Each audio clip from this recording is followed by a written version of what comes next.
Hola, mi nombre es Mónica Cruz Araiza, mi matrícula es AL069580 y estoy cursando la Ingeniería en Tecnologías Computacionales. En este video les voy a presentar mi proyecto integrador de la materia Cálculo Diferencial del profesor Jaime Rosas Rivera. Fórmula que se utiliza para establecer la ecuación de la recta tangente. Bueno, la fórmula es y es igual a mtx más b, donde y es igual a f de x, mtx es la pendiente de la tangente de x, b es igual al punto de corte con el eje y. Calcular el mínimo y máximo relativo de la siguiente ecuación y realizar la gráfica. F de x es igual a 8x cúbica menos 5x cuadrada menos 3x. El primer paso es calcular la derivada de la función. El segundo es igualar a 0 y resolver, ya sea factorizando o realizar con fórmula general. En mi caso, yo quise realizarlo con fórmula general, ocupando los datos que es A igual a 24, B igual a menos 10 y C igual a menos 3.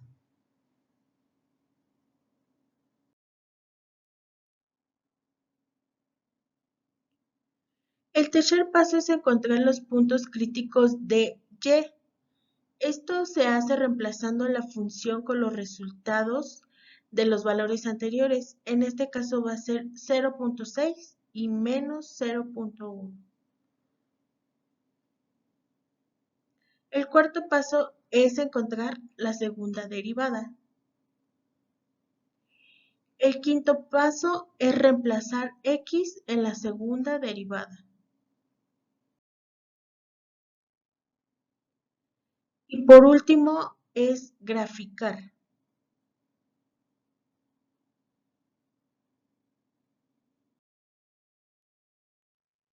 Explica en qué consiste el método de Newton. Bueno, este no trabaja sobre un intervalo, sino que basa su fórmula en un proceso iterativo. El método de Newton implica el generar la sucesión definida por la siguiente fórmula.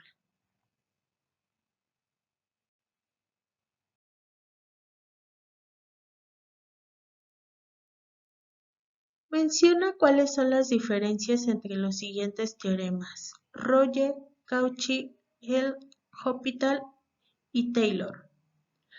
Rolle en su interpretación dice que si una función f es continua en un intervalo cerrado, AB en corchete diferenciable en el intervalo abierto AB entre paréntesis y la función evaluada en el punto A es igual a la función evaluada en B cuando existe un número C que es mayor a A y menor a B.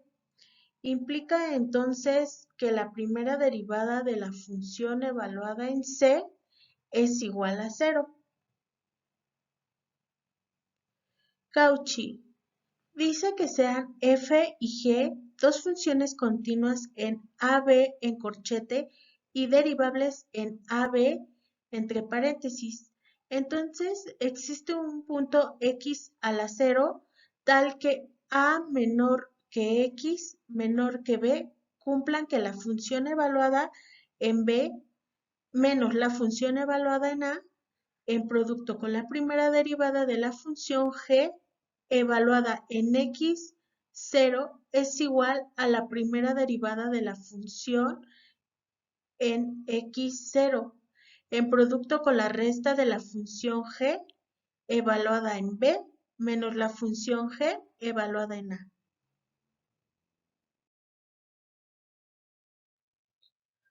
L'Hopital utiliza los conceptos de límites y derivadas para analizar una función, sean f y g dos funciones continuas en un intervalo i, que contiene en su interior al punto A, entonces FA y GA es igual a 0, por lo que si ambas funciones son derivables en el intervalo I, excepto posiblemente en A, esto significa que f de A y g de A existen. Además, si existe el límite xa, f derivada 1 por x sobre g derivada 1 por x, también existe el límite xa, f por x sobre g por x. Taylor dice, sea f y f derivada continua en AB sobre corchete y diferenciables en el intervalo AB entre paréntesis, si existe la primera derivada de la función, entonces existe también un punto x0 perteneciente a dicho intervalo, tal que la función y su primera, segunda y tercera derivada son continuas, y la derivada n es continua y diferenciable en a, b. ¿Qué es la velocidad promedio y cuál es su fórmula? La velocidad promedio se define como la relación entre el desplazamiento que realizó el cuerpo y el tiempo total que le llevó realizarlo. Su fórmula es la siguiente. Como por último les mencionaré dos aplicaciones de las derivadas en el mundo real. Aplicaciones a la ingeniería.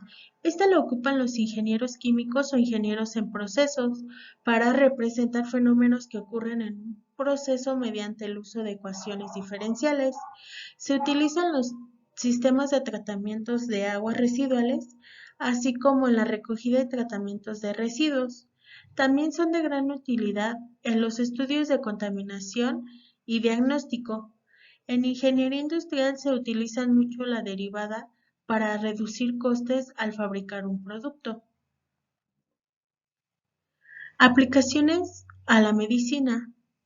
La derivada permite conocer la evolución de ciertas enfermedades, puesto que podemos modelizar el número de bacterias, virus y células infectadas. Podemos estudiar su ritmo, ya sea crecimiento o su decrecimiento al utilizar fármacos, comprobando así su efectividad. Podemos estudiar la evolución de ciertas epidemias, puesto que podemos modelizar el número de enfermos en función del tiempo transcurrido. Agradezco mucho su atención, que pasen un excelente día.